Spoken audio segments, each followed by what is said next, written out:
Assalamualaikum warahmatullahi wabarakatuh. Hai semuanya, perkenalkan saya Sela Mutiara Madini, mahasiswa Universitas Negeri Semarang, program studi pendidikan kimia dengan NIM 430141990. Kali ini saya akan memperlihatkan hasil observasi saya mengenai jamu gendong untuk memenuhi tugas pembelajaran etnoscience. Sebelumnya saya mohon maaf, dalam video ini bukan dalam bentuk video pembuatan jamu gendong secara utuh, akan tetapi gabungan beberapa foto saat proses pembuatan karena narasumber sendiri menolak untuk di video saat proses pembuatan jamunya. Langsung saja ya, kita simak video berikut ini.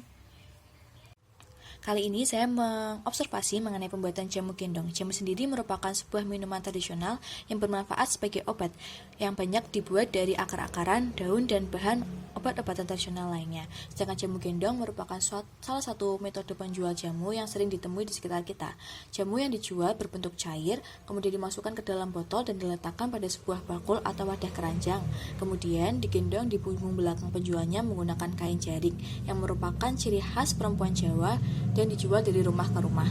Eksistensi dari jamu gendong sendiri saat ini masih berlanjut. Hal itu tidak terlepas dari kebiasaan masyarakat yang minum jamu sebagai obat dan menjadi bagian budaya serta kekayaan alam Indonesia. Sumber untuk observasi saya adalah Ibu Sri Tutik yang merupakan penjual jamu gendong yang memasarkan jamunya di Desa Korowalangkulon di Desa Pidodowetan. Beliau sudah berjualan jamu gendong sejak 2005 dari rumah ke rumah. Beliau bersama suaminya adalah orang asli Wonogiri yang akhirnya merantau ke Kendal dan memutuskan untuk berjualan jamu. Kemampuan beliau membuat jamu berasal dari didikan orang tua beliau yang juga sama berprofesi sebagai penjual jamu gendong. Selanjutnya ada proses pembuatan jamu. Proses yang pertama yaitu mencuci rempah yang akan digunakan untuk jamu dengan air mengalir. Di sini saya mendokumentasikan mengenai pencucian kunir atau kunyit. Tujuannya agar kotoran yang masih menempel pada rempah-rempah hilang sehingga rempah-rempahnya aman untuk dibuat jamu. Proses selanjutnya yaitu rempah-rempah yang akan digunakan kemudian disangan. Disangan sendiri merupakan suatu bahasa daerah yang artinya dibakar. Tujuan dibakar terlebih dahulu yaitu menghilangkan bau langut dan rasa getir pada rempah. Kemudian setelah dibakar muncul aroma harum dari rempah-rempah. Aroma harum tersebut berasal dari minyak atsiri yang terkandung dalam rempah tersebut. Setelah proses pembakaran selesai, rempah kemudian dikupas kulitnya. Kulitnya dikupas sebelum dihaluskan agar jamu tidak terasa pahit dari kulit yang dibakar. Setelah dikupas kulitnya, kemudian rempah dideplok dan ditambahkan air panas. Dideplok sendiri merupakan suatu istilah yang berarti dihaluskan.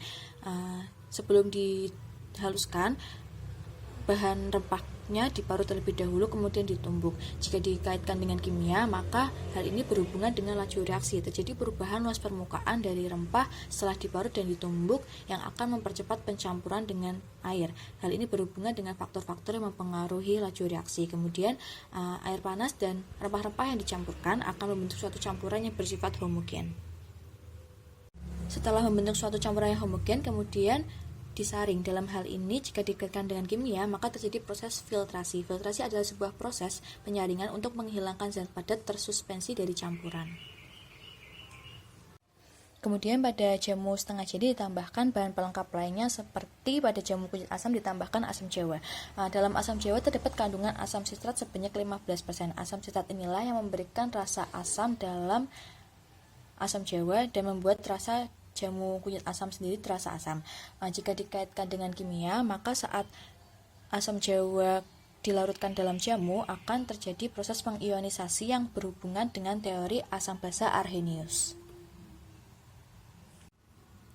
Setelah itu jamu siap disajikan.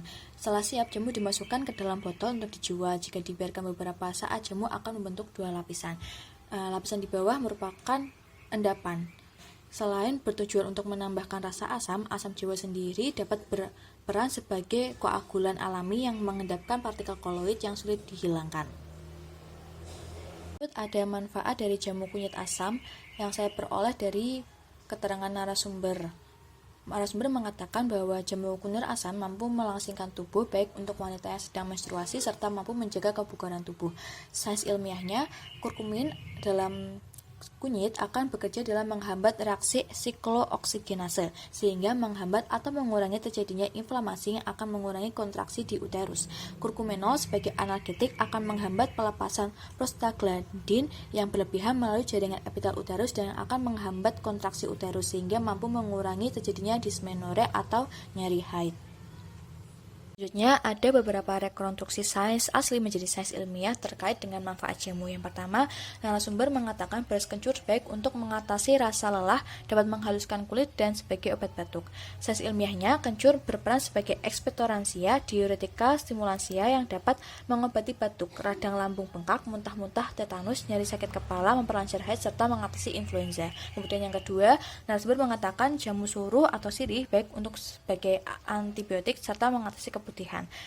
Dalam suruh sendiri terdapat kandungan katekol, pyrogalol, quinone, oegonol, flavon, dan flavonoid yang merupakan golongan fenol yang mempunyai kemampuan sebagai bahan antimikroba keputihan. Berikut ada beberapa dokumentasi saat saya melakukan wawancara dengan narasumber. Sekian hasil observasi saya memohon maaf karena dalam video ini banyak sekali kekurangan karena tidak dilengkapi dengan proses pembuatannya. Kemudian saya mengucapkan banyak terima kasih atas perhatiannya. Akhir kata, wassalamualaikum warahmatullahi wabarakatuh.